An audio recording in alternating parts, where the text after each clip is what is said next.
a lot of people are too scared to ask questions, or one thing that I know from just my career and stuff is people are very scared to be wrong or ask what they may think is a dumb question. You know what I mean? No, that was And I'm me. like, Yeah. yeah, and I'm like, dude, like my entire career, I've always asked questions. If I don't understand something, I ask a question.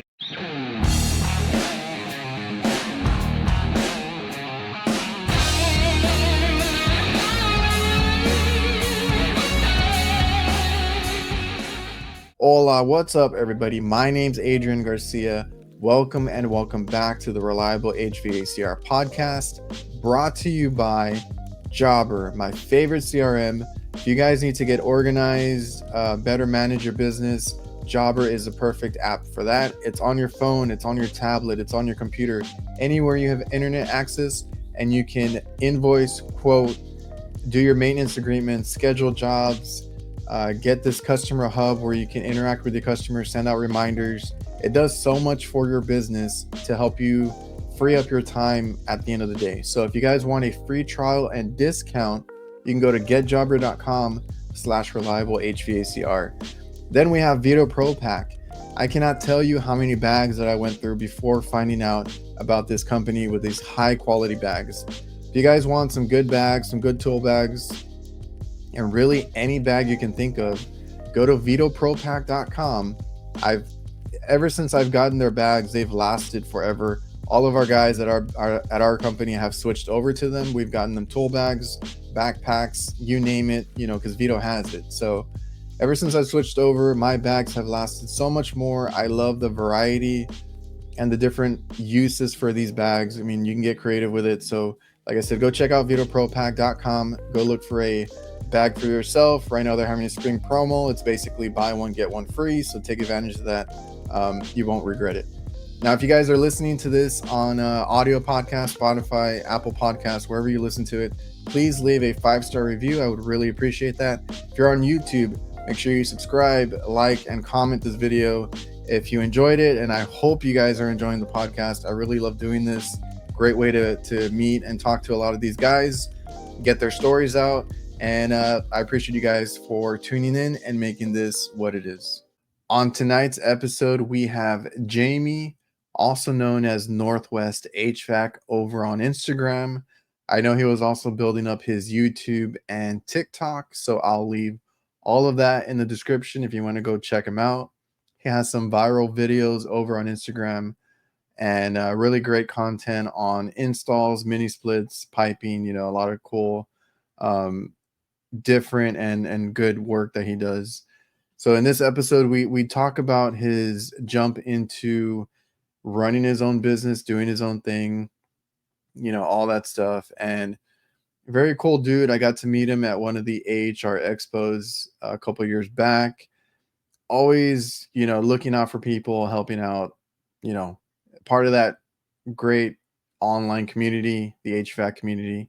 And just a really cool dude. So I know he talks a lot about service or preference on service versus install, but this dude does really impeccable install work too. So, we'll talk about all that good stuff, and I hope you guys enjoy the show. All right, Jamie, man, how are you? Good, man. How are you? I'm good. How's life? How's everything? It's good, man. It's been a slow start to the year, but which was kind of surprising. But Yeah, it's been good. I Still just blessed. yeah, for sure, man. I just finished doing the HVAC nights show with the guys, and they kind of do their own businesses too. And funny enough, it was brought up about the slow start, and I was like, funny enough, I just had that conversation with my pops because we run our business together, and Yeah. he's always worrying about that. And it's like we do commercial. I know. I mean, you do like a mix of different things, right? Yep.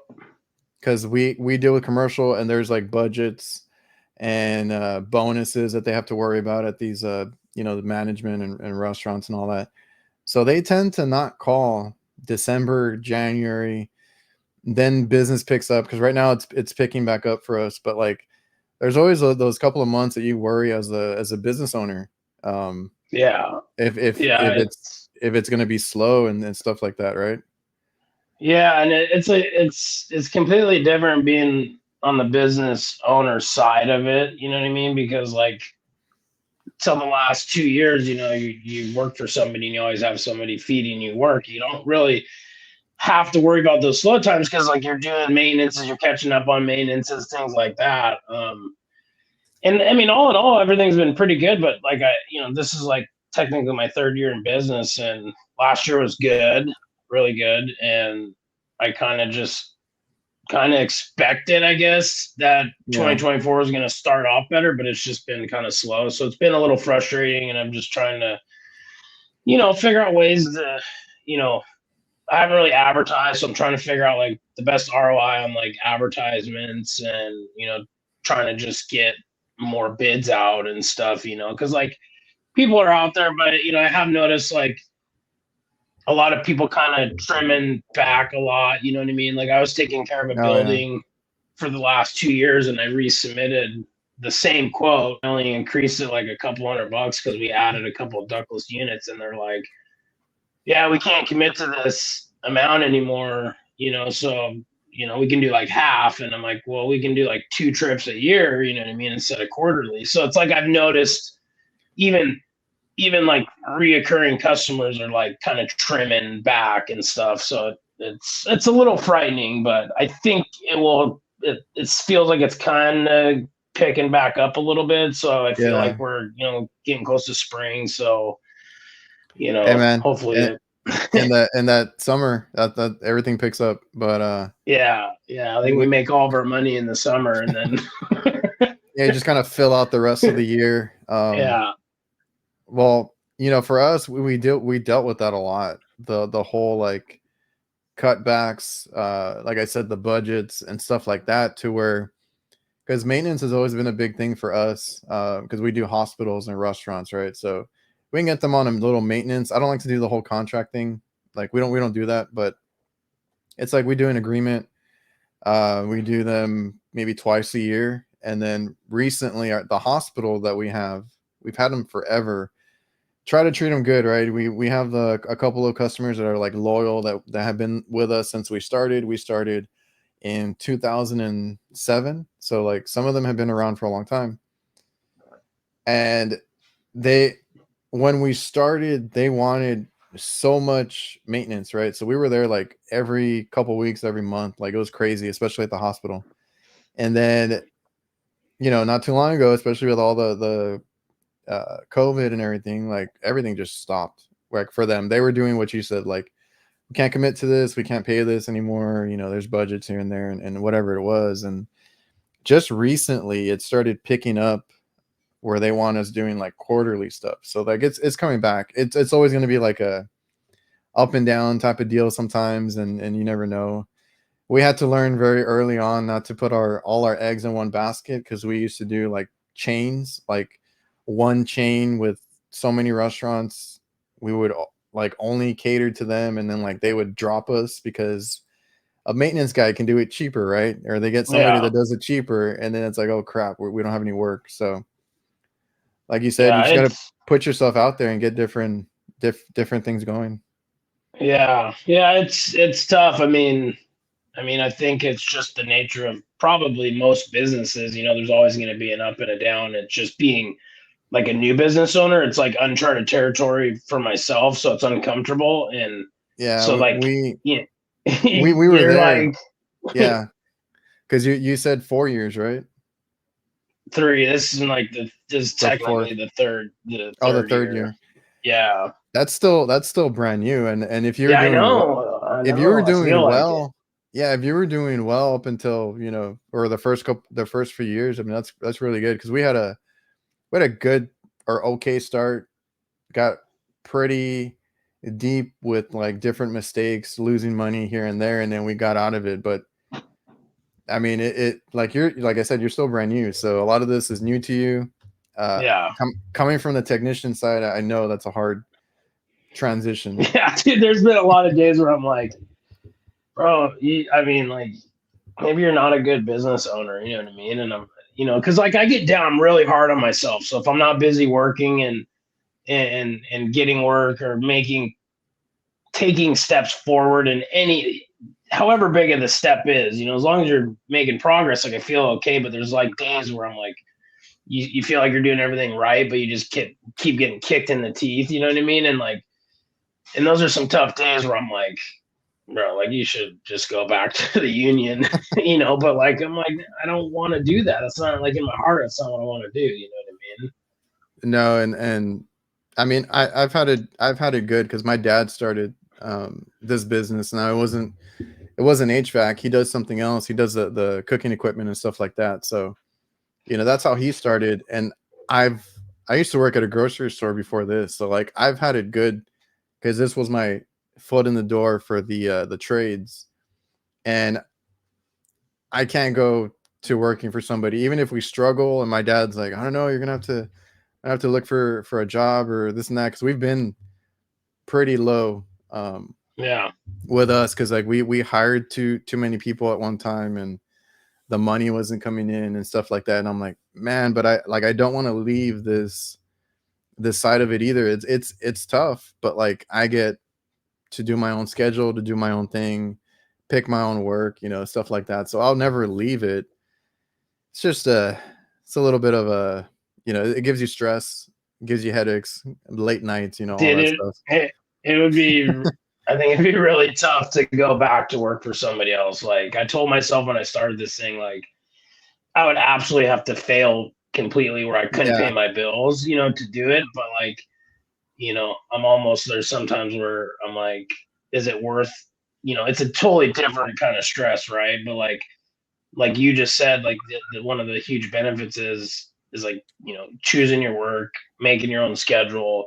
Like one of my favorite things to do is be here when my son wakes up, you know what I mean? And I get Yeah. to see him in the morning. And like I would not get that going to work for somebody else, you know what I mean? And so I'm like, I try to think of those things to try to make it Yeah. worth it, but yeah, It's tough, so man. It's tough. I was gonna ask you if you had kids, because that's my biggest thing. Is like I have two, so like being able to see them every day, you know, not working crazy hours or anything. And of course, we have long days sometimes too, and all that. But yeah, like, you still get to see them. I get to pick up my kids and you know, have them for a little bit after they get out of school, and you know, all that. Like getting to go to their events if they have anything going on, you know, making the time for them. I wouldn't yeah. give How that old up, are your man. kids? I didn't even know you had kids. Yeah, man, I got a 10-year old and an 8-year old. Dang, How old damn, is you've been yours? putting in. He's 4. Okay. And, Yeah. and that was a big thing too. Like when they were, well, the daughter is she's 8, but she's my girlfriend's daughter. So my son, like when he was a baby, like that was precious time too. Like yours is still Yeah, young too. You know, yeah, it it's would cool. suck if you're just like working yourself into the ground and not seeing them grow up, dude. Like, Yeah, you know. So exactly. yeah, they're 8 and 10. They drive me nuts. I'm surprised right now that it's actually quiet. Yeah, yeah. I got 2 dogs and a 4-year-old, so the house is I usually got dogs here footprint, too. dog stabs, kids fucking running back and forth, and it's good though. Yeah, it's a whole thing, man. Um, so your business or what you do now, is it a mix of residential and commercial? Yeah, yeah. I mean, my if I had a choice of the two, obviously I would choose commercial, but Okay. um, you know, residential is a lot easier to come by being a new business. You know what I mean? Like Oh, that's true. Yeah. I didn't honestly, you know, when I started my business, I had a lot of contacts in the commercial world, and everybody's like, "Yeah, dude, you should start your own business, and you know, we'll hire you, blah blah blah." And I think every one of those like fell through. All right, I see how it's going, and I get it now. You know what I mean? Because budgets and whatever, but you know, I get enough like commercial and um but right now it's probably more residential than commercial, but like I'm trying to build that commercial side because it's just a lot more enjoyable for me personally. Okay, so you're a You know commercial what I guy, because mean? I get a lot of guys that come on here that do residential, and that's what they swear by. And I'm Yeah, like, I don't know, man. I'm more partial to commercial. That's what I love doing. yeah, yeah. It's got its own bullshit with it, but the thing with residentials, I mean, money's tighter, right? You know what I mean? So it seems like you're always like money is the main focus of everything, and I get it, money's important, but also like you probably see it just as much as any of us in HVAC, like all the hack stuff we see. You lose bids to the cheaper guy, and then you're back there fixing their stuff. You're Yeah, just costing yourself more money, down the road. Like, you know what I mean, to save yourself 2 grand or whatever. But when you get the good residential clients, it's great. Money's quicker, you get paid quicker. You know, uh, there's a lot of cool people out there, but I just feel more at home when I'm on a commercial building or, dealing with ladder accesses and rooftop units and, VRFs and water source heat pumps and stuff like that. That's just where I feel the most comfortable. yeah. I was gonna say, being on that rooftop, that's what I like doing too. Just being on the rooftop, working on I do more refrigeration stuff, so I get a lot of walk-in boxes and stuff like that. And I don't know. I feel like it's also more challenging. You see a more variety on the commercial side, and it's always fun for me. Like I love doing the commercial. Yeah, it's definitely more challenging for sure. Residential, I mean, for the most part, is pretty cut and dry. And then now all the But homeowners want to do their own capacitors and stuff, because I keep doing those memes just to get some yeah, reactions, and they go crazy. I yeah, can do that. I can order it off Amazon and this and that. I went to this service call this morning, and this woman, I've been to her house, and she had some, I don't know if it's her boyfriend or whatever, and I'm like walking out the door. I just got there, checked the thermostat, and then he's like, "Hey, do you guys install mini splits?" And I was like, "Yeah, dude, of course." And he's like, "Do you install customer provided equipment?" I'm like, "Absolutely not." And he's like, Nah. "How come?" And I'm like trying to explain it to him, and he's like, I just don't get it. And I'm like, I don't expect you to, but most people I know like aren't gonna install something that you bought off Amazon. You know what I mean? And then he came out to my truck after, and he's like, I just want to make sure like no hard feelings or anything. I'm like, I'm good, bro. Yeah, like, like we don't care. Yeah. I'm good, man. Man, that was interesting. But you know what else is interesting? This podcast is presented by Local. Local works tirelessly to help HVAC contractors rank higher on Google. They use an attack methodology to make sure that contractors dominate their local service areas and increase their market share and generate higher revenue. Reach out to Local at localhq.com/reliable. Mention me or the Reliable HVACR podcast, and you'll get 2 months of SEO for free. Yeah, man. Well, the mini splits are a big thing now too. Like the Mr. Cool and all those that they buy, and I The don't deal with DIYs, but residential. they want you to put it in. Yeah. I've heard of it. I don't deal with residential. I have to deal Yeah, with that on the commercial side because we deal with a lot of big chains. So like they have their own, or they order their own equipment. So I got to deal with that where they buy the rooftop unit, and then we're the ones installing it, running the wires, everything like that.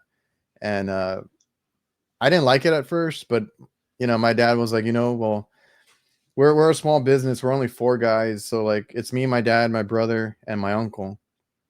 So at first he was like, you know what? That's just money that we don't have to tie up, ordering, because they would always order like a shitload of RTUs and stuff. It's like, I don't know if I want all that money tied up, and then, you got that net 30, 60, whatever, to get paid on the commercial side. So I was like, all right, I saw it, I was like, okay, we'll deal with it. So we have and we have one that hired an HVAC guy just to oversee pricing, and they couldn't order like special equipment and stuff like that. So I've dealt with it on the commercial side, but it's not that bad. We still charge them pretty good on the labor yeah. and all the stuff that we do. Yeah, I had a commercial building wanting to do that, and this was like my first year in business, and I was like, I mean, I knew it was a thing, but I never experienced it. I'm like, yeah, I mean, I'll install it, but like, I'm not gonna give you any sort of like labor warranty if there's any problem with the equipment, right? Like I'm going to charge you because, I didn't purchase it and I didn't, do the install. And especially like my biggest fear is them ordering the wrong equipment or the wrong voltage or something like Oh, that. You dude. know what I mean? Yeah. So that's what I'm like, I'm a little hesitant, but go ahead, but here's a contract to do it. Like nothing will be warranted. You know what I mean? It's a whole thing. Like I said, we've done it, and one of our longest customers is the one that was doing it, and actually a few of them have, because we have a couple chains, but the one that we still have was ordering their own equipment and their own like stuff. So like they have to deal with the warranty too on that, because like something goes out. Like I said, they have an HVAC guy that buys it. So like I'm like, okay, I found this, this, and this, and then they got to order it or they got to claim it, all that. And then like, it sucks because they got to wait longer because there's different people that I got to go through to get this claimed and get the compressor out or whatever it was. And dude, I tell you not, I don't know what happened. This was a new building. I don't even think they had been open like a year. Put in a RTU and it was a train. It had a variable speed scroll compressor, and it was not that big. It was like under 7 tons or something. But I sent them a picture of the compressor. I sent them the information off the compressor. I sent them the information off the unit. Like I tried to give them everything.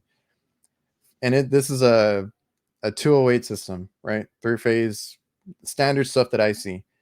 Friggin' box shows up. It's like super huge. It's an orange 540 volt. Somebody called it like an egghead compressor. I don't know what they are, but like I've never seen that. And I'm like, what the fuck is this? Like, it's not gonna fit in the damn. It's not the same compressor. So like, I've dealt with them ordering the wrong stuff before, and it's like, well, not my fault. It sounds like one of them train reciprocating, or I think they're those big orange ones. Yeah, On I've their never older seen those, units. and I was like, what the hell? Yeah. And I was like, dude, it Yeah, was and a scroll compressor. Pretty simple, that's straightforward. the thing that worries me anytime customers are involved of doing that, and you're just like left to pick up the pieces or something. You know what I mean? And it's just, I know shit happens, but I'd rather not deal with it. I wouldn't turn away work if somebody's like, "Hey, dude, we got 7 or 2 or whatever rooftop units. We already got them. Do you want to put them in?" I mean, like, yeah, fuck yeah, I would do that. Yeah, man.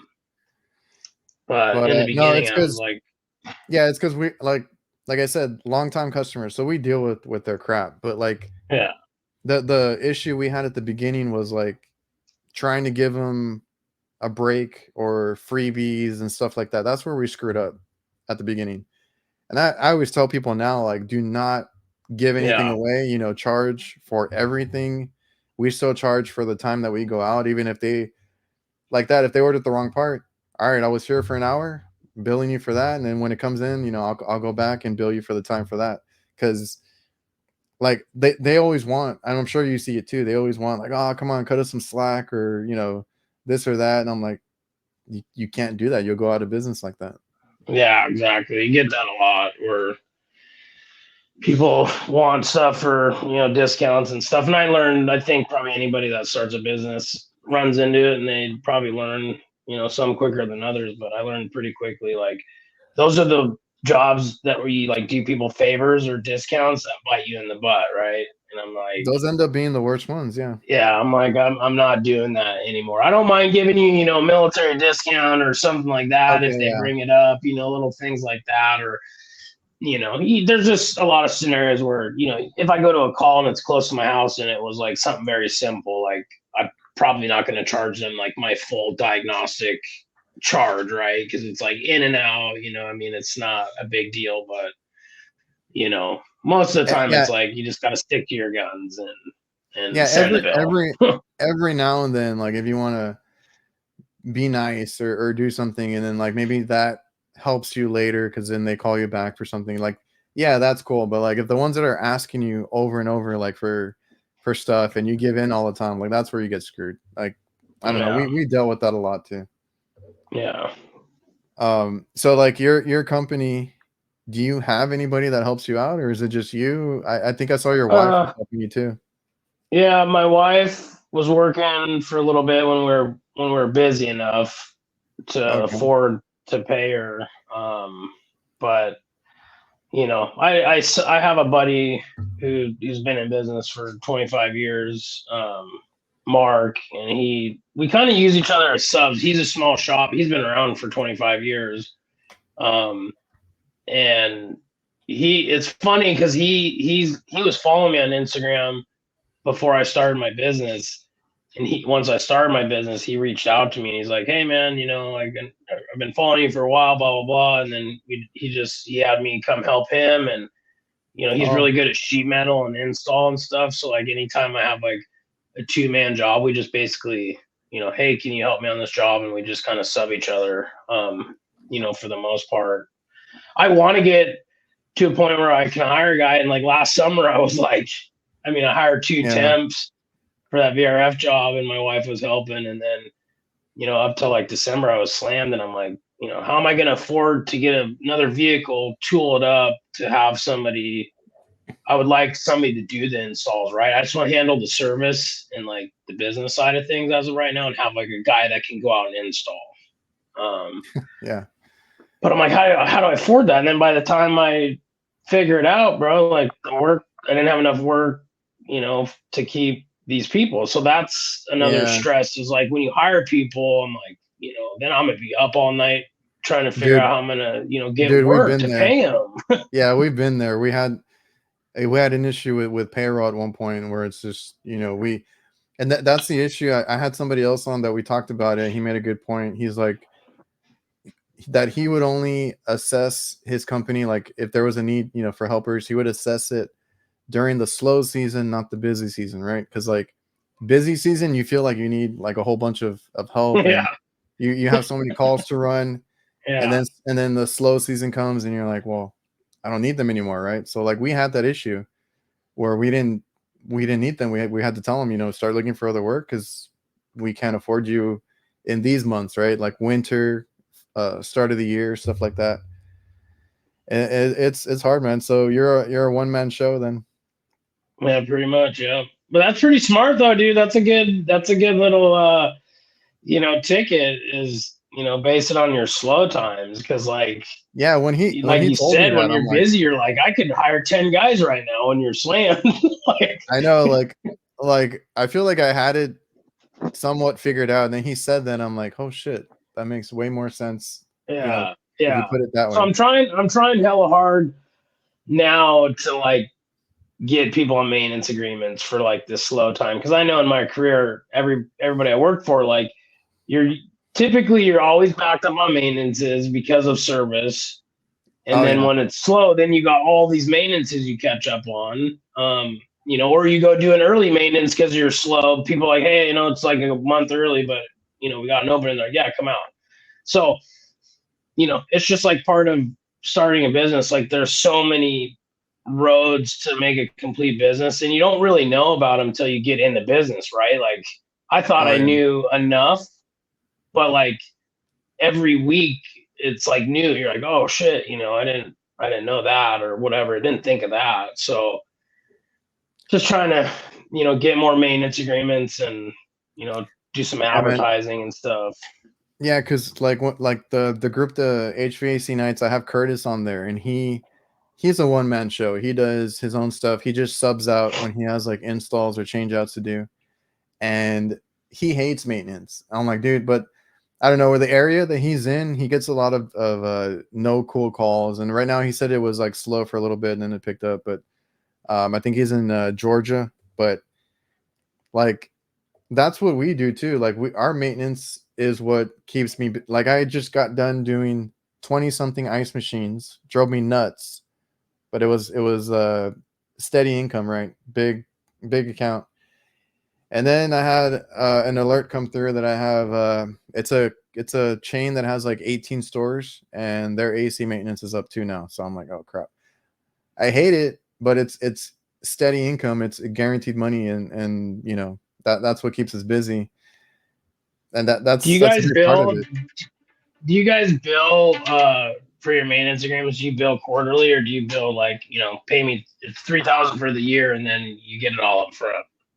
No, like when they come up, that's when we build them. But it's one of them is twice a year. This new one with the ice machines is going to be quarterly. That's what they wanted, though. It's a hospital, and like I said, when they come up, that's when we build them. I've never been a contract person, like getting people under contract or doing like the official agreements where you get the money up front. But I think I just had that discussion with somebody, and that's another option to do too. Like, It's those contracts, like for us with maintenance agreements, are pretty.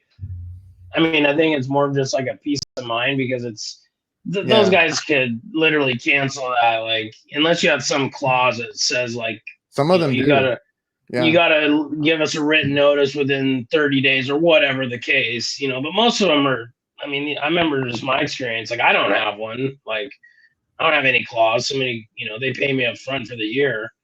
If they cancel, then I mean, I should probably actually, now that I'm talking about it, I should probably put a clause like, hey, if you cancel, then there's whatever, yeah. fee involved, and, things like that. So it's just one of those things with business, that you just kind of figure out. It's not something that you probably will ever think about till it happens. Yeah, that's the other thing that I hate doing is because I just want to run calls. I hate doing the business side. I hate when Mm-hmm. I got to block out time to be on the computer and do that stuff. But That's what I've been doing. I just went and gave all my tax stuff to my CPA today, and I'm like gathering all that stuff up, and I'm like, luckily I'm better in my first year, because I had it like every time I got something that was like a 1099 or something to do with the tax. You know what I mean? I put it in a folder, so at least like when I finally got to the point, I just took it to her. But like the first year, it was chaos, bro. Like yeah, I didn't know what to do. no, man, I'm the same way. I'm still pretty bad about it, but it gets done. Um, Yeah. but no, like when we started, I had a customer actually ask me for a maintenance agreement, like a contract. I was like, I don't know, I've never done one. I don't know how to do this, and try to make it, the best I could, figure it out. This was like when we first started, like over 10 years ago, and I was still new to all that. But like, I figured out kind of quick that I didn't like the contracts because then they might hold you to it, right? Too, and I'm like, some of these customers, like after a while, like you just don't want to work with them anymore. And you know how people say fire your customers and this and that. That was always my thing when I do the contract. I was like, I don't want to be stuck with a bad customer either, because then some of them would hold it to us like, oh, we have this agreement, this contract or whatever. But you learn as you go. You were talking about like union and stuff like that. Like, how did you get into the trades? Like, what was your way in there, your foot in the door? Oh man, I've told this story, I think, on every podcast. So some people probably hearing this will probably have heard it, but for the people that haven't, like through my adolescence, teenager, high school year, like I was always, super mechanically inclined. I'm working on my cars, and and stuff like that. And I always had a curiosity about like how my refrigerator worked. You know what I mean? Yeah.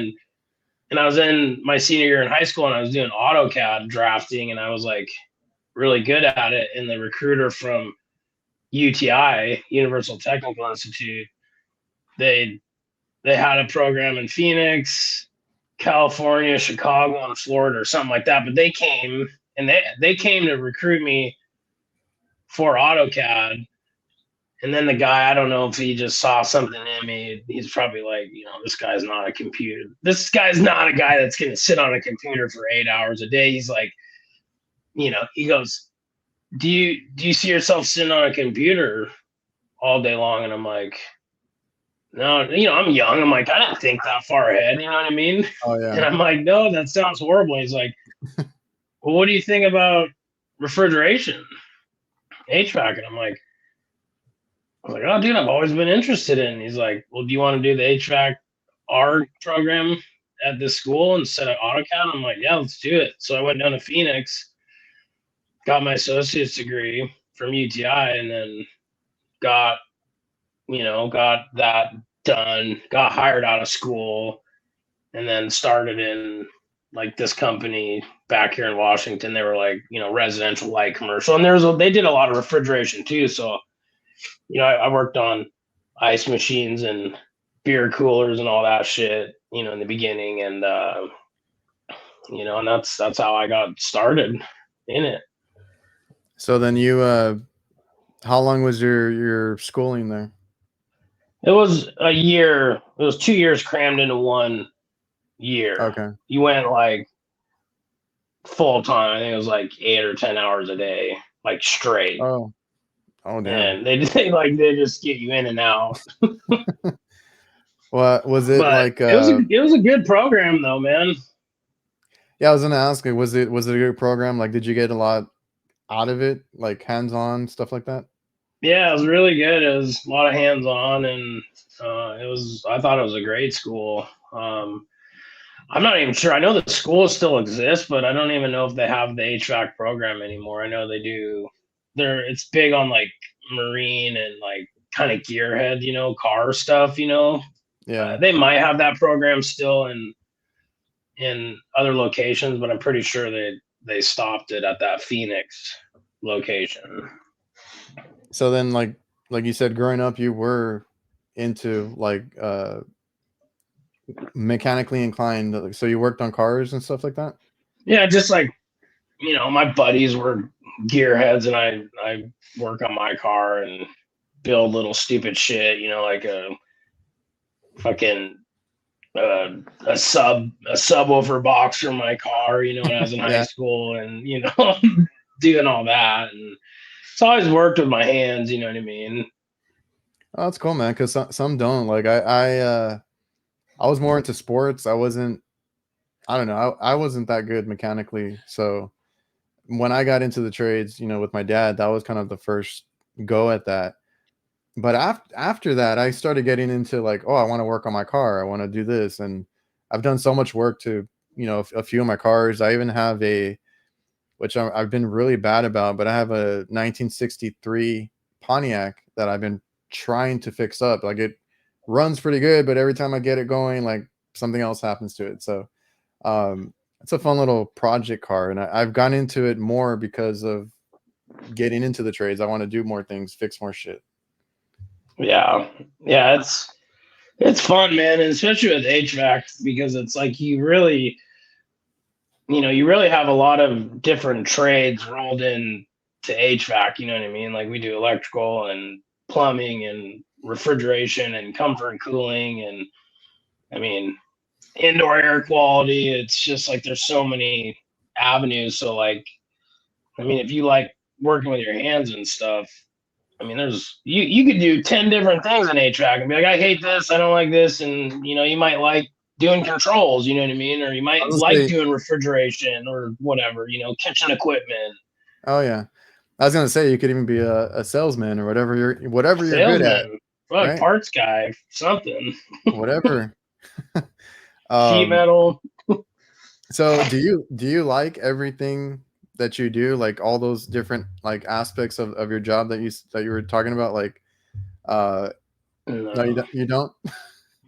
No, I mean, not like doing my own like business and stuff. Like I've been like a service guy my entire career. Like, I've done installs, helped out with installs, more like wiring and running pipe and stuff like that. But like the whole shebang, like of a furnace change out, AC, heat pump, something like that. Like I honestly like don't enjoy it. There's parts that I enjoy. Yeah. But like when I started, I'm like, man, I don't like this, right? But like maybe I just need to give it time. So now I'm fast forward. I've like been doing it for 2 years, and like every install I do, I still dislike the same stuff, and I still enjoy the same stuff. I lean towards more the service side of an install that I enjoy. Yeah. But like, there's a lot of it I just don't like, but it doesn't affect like my pride that I take in my work. Even if it's the shittiest situation, I'm like, I still can't cut corners, even though I'm not enjoying it. I'm like, you have to do a good job. That's the way I am too, because I love service. I love being able to fix something. Like today we had a change out that we had to finish, and like I wasn't like I liked piping it in and kind of doing some things here and there, but I was just like, man, can we like be done with this? Because like I wasn't, that's not the stuff that I like to do either. Matter of fact, I sliced my hand a couple times, but it's whatever, right? You get it done, like you said. You do I made sure that my lines were good, my wiring was neat. You know, I still do all that stuff. I'm the same way. I don't like doing the installs and stuff like that. I don't know how the guys like Jeff and Mike get so into it over on like Instagram. I'd much Yeah. rather do service. Yeah, and it's funny because like it seems like you're most cases you're either enjoy service and hate install, or these install guys love installs and they hate everything to do with service. I remember hearing Jeff talk about it where he's like, I ran a few calls and I hate it. I don't know how you guys do it and this and that. I was like, I don't know. I love running calls. I love going to different locations and, you know, different units and stuff like that. That's what I love. Same, dude. I love because I get so bored so easy. So that's what I like about Me too. service is like, you know, even if you did 3 calls in a day, like you're still driving, you're seeing different stuff, you're tickling different parts of your brain. Like the install is, yeah, the application changes, but over and all, like for the most part, it's repetitive. You're doing the same kind of stuff every time. Yeah, And to the point where obviously like those guys that I mentioned, like they get so good at it, right? Because they do it all the time. And then like, I mean, I'm not trying to say service is better or anything like that for anybody listening, but like I feel more challenged. I feel like there's always something to learn and always something to do. So, you know. yeah, one thing for me personally, like probably the biggest skill that I lack is sheet metal. And I think that's my like Achilles heel when it comes to like retrofits and stuff like that. Because like Jeff and you know, like my buddy Mark, I mean, they can just take measurements and fab a transition of whatever they need. And I'm like, what? Like that, like I wish when I was in the union, you know, I'm a service guy. All their like continuing education was all sheet metal stuff, right? And I'm like, well, every company you work for in the union, like you got the service guys, you got the sheet metal guys, you got the pipers, whatever. So like any time you needed that skill, like you can just be like, hey, I need a sheet metal guy. Oh, I never really had to like learn it. And then I started my own business, and then you really will like see your weaknesses, right? And I'm like, fuck, man, I should have learned that stuff when I had the chance. That's the crappy part, because like me too. Like I got out on my own pretty quick too. And then I'm like, oh shit, I don't know how to do this. I gotta ask somebody, or I don't know how to do this. I gotta ask somebody. And that always was the worst for me when I had to go and like start asking people for things, you know, because I can't do everything, or I didn't take the time to kind of get good at that kind of stuff. Yeah, it's just something I never really like. Yeah, I never like. I always want to start a business. I never thought more than like I want to start a business. You know what I mean? I never thought much more ahead of that. My first like, I think about my first probably like 6 years in the trade were non-union, and then I got into the union. When I started to try to get into the union, it was right around the recession, you know, in 2008. So they weren't taking any apprentices. And then, so I just like filled out the application and they called me. It was like 2013 or 2014, I think, when I went into the union. I always get asked about union versus non-union for like a lot of the guys, the younger guys. So like you've done both. Is there anything you have as far as an opinion on either one? I think a lot of it is your area. Like my area, unions are super strong and the package is great. That same union in Montana isn't as strong, or Arizona isn't as strong. So I can only account for my area, you know, the Seattle area, and it's great. There's a lot of benefits to it, you know, with obviously the pay and the benefits are a huge thing. But like, you know, the training they offer, and you know, I got one thing that I never knew about, like, is, you know, during COVID, I broke my ankle in my backyard, like playing with my dogs and my kid, right? And then Oh, I they, was like, not at work.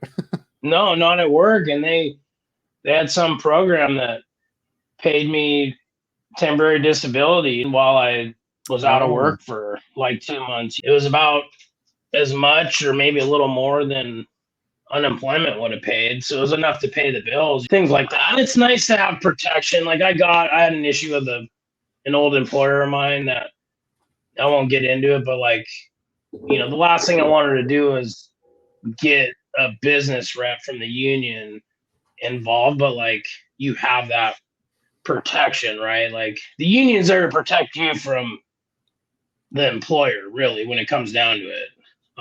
okay. And general contractors, safety, things like that.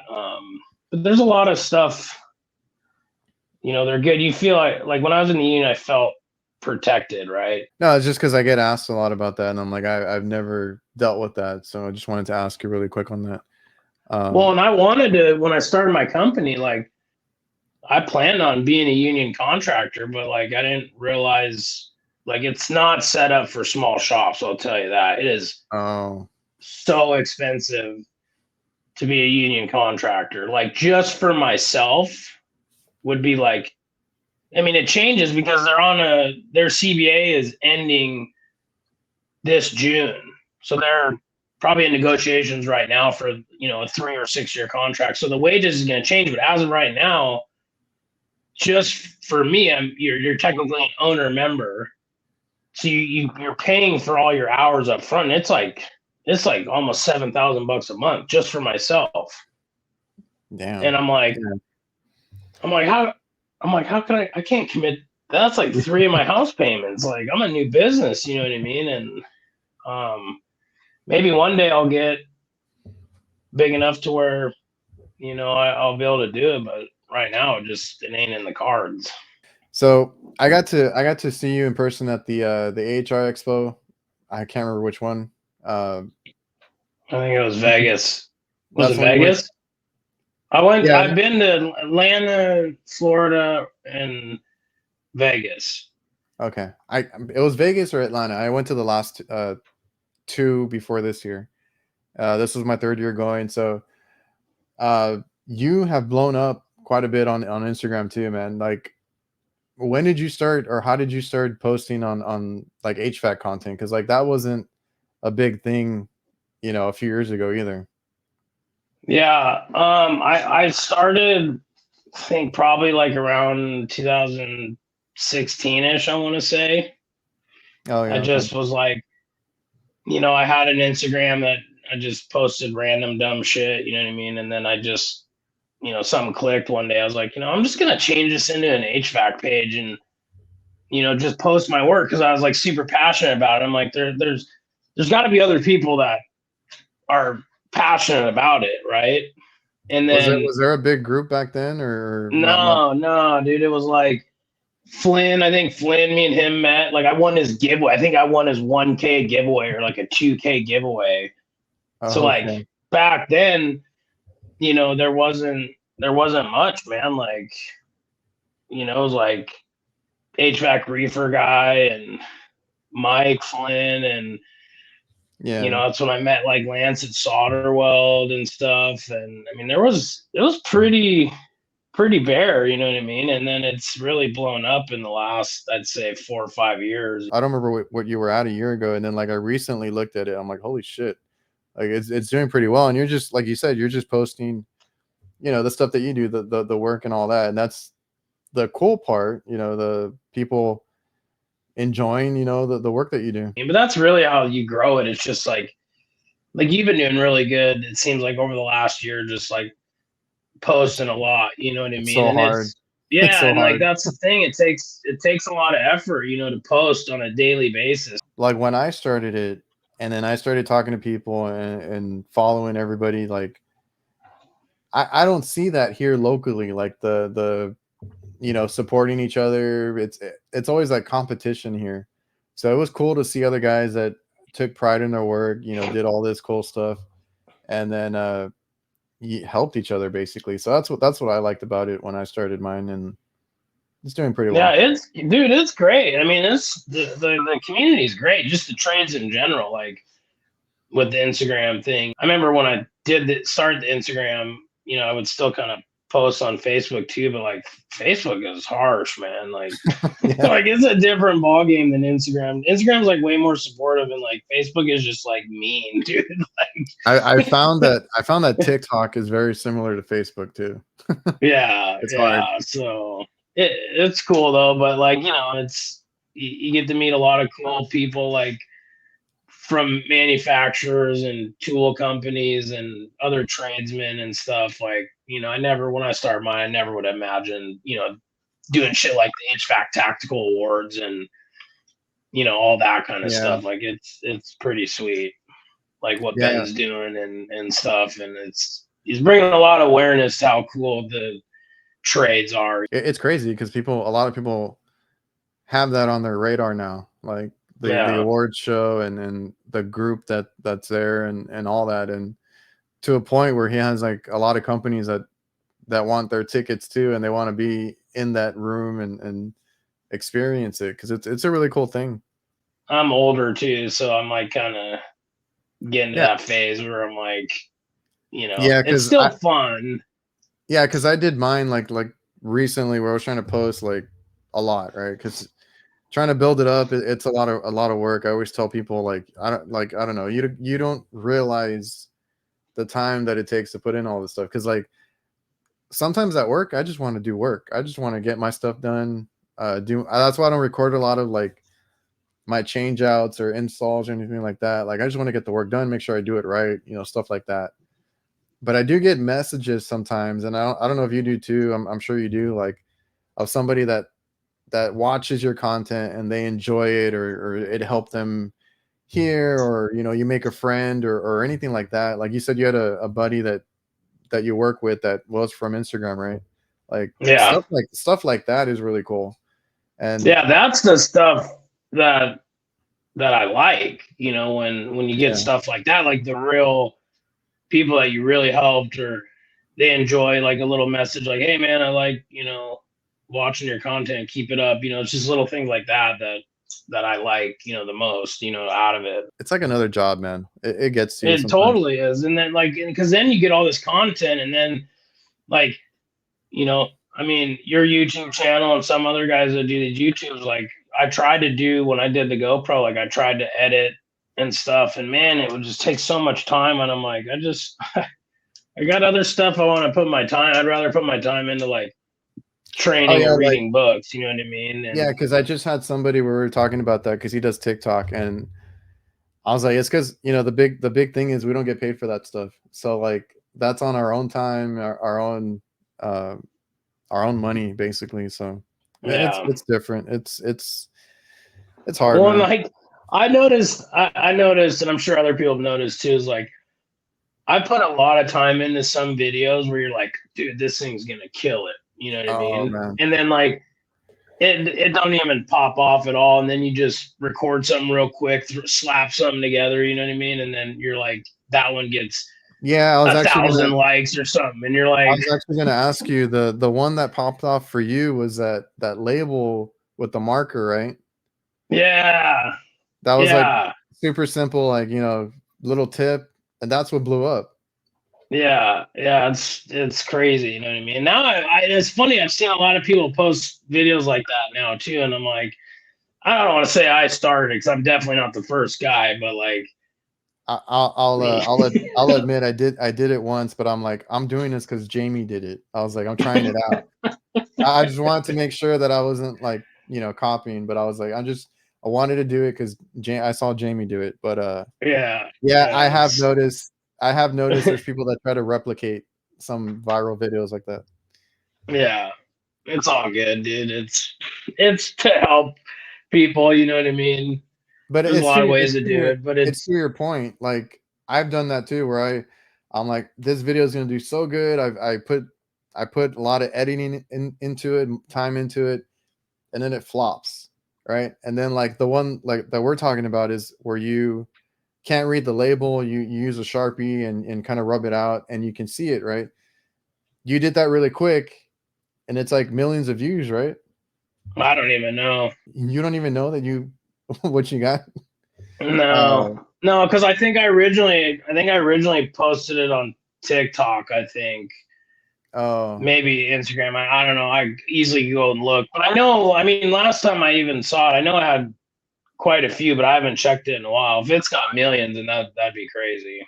it's a big But I video. think it's like, I think it's those things that like the organic nature of things is like people can feel it through your videos, like when it's organic. And I think people can catch on when things are like forced and stuff, and it or like just or like too commercial like or something. yeah, Or like too many edits and too many transitions and things like that. It's just I think I just like doing yeah, things organically. I think works the best. yeah, like me, like I've always liked photo editing, and I've been good with computers, and I got into video editing. Like that's kind of like the hobby part of why I started, content and stuff. And even myself, I see people posting, and it gets on my nerves because I sometimes I critique a little bit, and I'm like, that is way too much music, way too much editing, way too much transitions, like you said, like just doesn't come off, good. It's just the more organic stuff is what I like to.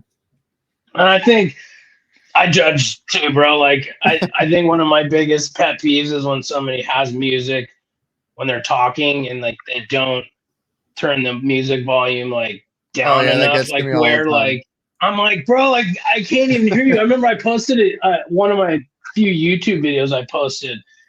I had music playing, but I mean I turned it way down, and Yeah. all pretty much all the comments were like, lose the music. Oh, another video with music. Like, they want to hear what you're saying, and I think even if the volume's down, like people have a hard time focusing on like what you're saying. Yeah, that stuff gets to me too, and I'll I don't know. That's another thing for me is I have to watch my own video, whatever it is, like a few times over to make sure that I enjoy it, or like I don't think it's like boring or shit, basically. And then like yeah, music, that's a hard one too because it doesn't go with everything. I get annoyed too when people have the super loud ass music, but you know, good to know I'm not the only one critiquing out there. No, no. All right, man. So, any a lot of young guys watch this show, the podcast and stuff like that. The what I asked the last person that I had on here was like, if you had to hire somebody, or you had a helper that wanted to come on, like, what are some things that you're looking for in a helper, or you would give advice to, somebody starting out? I mean, it obviously be somebody who showed up, number one, and then like somebody who wants to learn, is eager to learn, and somebody that's like teachable. You know what I mean? Somebody that asks questions, because like a lot of people are too scared to ask questions. Or one thing that I know from just my career and stuff is people are very scared to be wrong or ask what they may think is a dumb question. That was And I'm me. like, Yeah.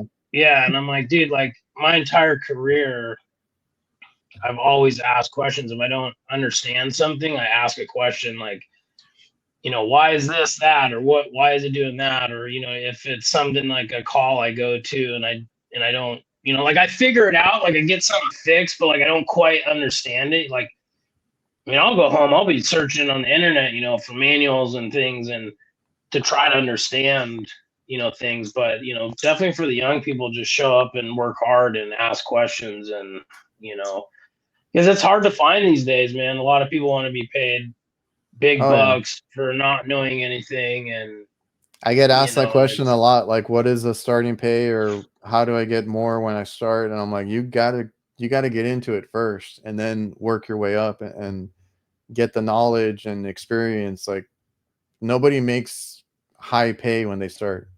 I mean, that's just the yeah. truth. Well, and that's the thing, like, where, there's pros and cons of the union gig, because, like, the union's a set structure of pay. Like, you Oh yeah. start out, at say $25 an hour for the first year as your first year apprentice, and then once you year, then you get a raise every 6 months till you journey out. But like one thing I know, I didn't know in the beginning was like say the journeyman wage, I think, is at like $62 an hour right now for the union that I was in. That's just like the minimum that you can get paid. Like the employer can pay you more. You just have to ask for it. Like Oh, they can pay you above scale. yeah. I mean, my last 3 jobs I was making over, scale, because they could see that, you're knowledgeable. Like you deserve it. Like nobody's gonna pay you $70 an hour or $65 an hour if you're like having all these callbacks and you know you're not making the company money. Like, so it's just like you gotta learn the shit, ask questions, like you Yeah, man, know. that was an issue I had when I started, and I didn't like asking questions. Like that, I don't know, I was just stubborn about it. But I would go look for the answers on my own. But like still, once I realized that I could ask people or like even talking to manufacturers, I hated calling tech support, but like we all got to deal with it. Just find the answer or find a way to do it. And that's when my career went for the better. Like once I realized that, I had to ask questions, I had to do all that and just get better that way. Like you're not going to know everything. You're not going to be able to do everything on your own. And, it's a good point. Have you trained helpers at your I business mean, not or in uh, general? not not in my business. I mean, I had some help from one guy that actually left me to go to the union, but he was a good worker. But he straight up asked me like, "What would you do?" I'm like, "Bro, I would go to the union, man. Like, I can't Oh, compete. yeah. I can't compete with it, dude. You know what I mean? Like, I'm gonna be straight up with you. I'm not gonna hold you back." Are you somebody like when you had an apprentice or a helper, do you explain it as the call goes through, or would you rather ask at the end of the call? Or like I them explain it them ask. as I explain. I explain as we go. This guy that went to the union, like, I would be like, this is what we're doing. This is why. This is what it should be doing. This is blah blah blah. And I like teaching. I can't wait for the day where I actually have my own apprentice. So I have enough work to keep them busy, and I can like they can just ride around with me, and I can really like teach somebody. Yeah, man, I kind of want that too. I don't know, I've gotten asked that on like Instagram and maybe my YouTube, like, oh, can I ride along with you and this and that? And I'm like, well, it doesn't work like that, right? There's a liability issue and this and that. Yeah, And I was like, I've but had people ask me too. I was like, I would love to, like that's a cool, aspect of it is being able to take somebody and train them and show them what you know. Like I would love to do that at one point, but right now we're a small company too, and my brother is the last person that I got to train. So like, we're good for now. All right, man. Well, we're around an hour. I don't want to keep you too long. You mostly are on Instagram. I don't know if you're doing anything else at the moment, but I'll leave like No, not your really. I'll leave your I mean, I have a info in the TikTok. I description. don't use it a lot. I have a YouTube. I don't use it a lot. It's kind of one of those things where I'd like to do it more, but I'm more comfortable with Instagram, and Yeah, too like many if anybody, platforms. It's like it's too much, right? You know what I mean? it's so hard, dude. But yeah, if anybody needs to reach out to you, I'll leave I'll leave a link to your Instagram in the description. Yeah, All and right. then I mean my company Elevated Mechanical. Oh yeah, you have a Instagram for So that too, no? yeah, it's in my Northwest HVAC profile, and then I have my link tree that for my website and other stuff. Oh, then I'll put the link tree on there too. That way people can find you and all that if they don't know who you are, because you're Yeah, pretty big on Instagram. yeah. Thanks. All right, man. Yeah, dude. Thanks for having me on, man. Keep killing it, bro. You've been doing a good job. I've been watching you over the last year, so it seems like you've been doing a lot, a I lot don't know more. why I decided to take on a podcast, but I love sitting down with people because this is the only time like that I'll get to talk to somebody like this. So I Yeah, appreciate you. I appreciate you for coming on and taking the time, man. I know you're busy. yeah, dude. No worries, man. I appreciate it. Thank you. All right. So everybody watching and listening, I appreciate you guys for tuning in and coming out. And I see you guys next week.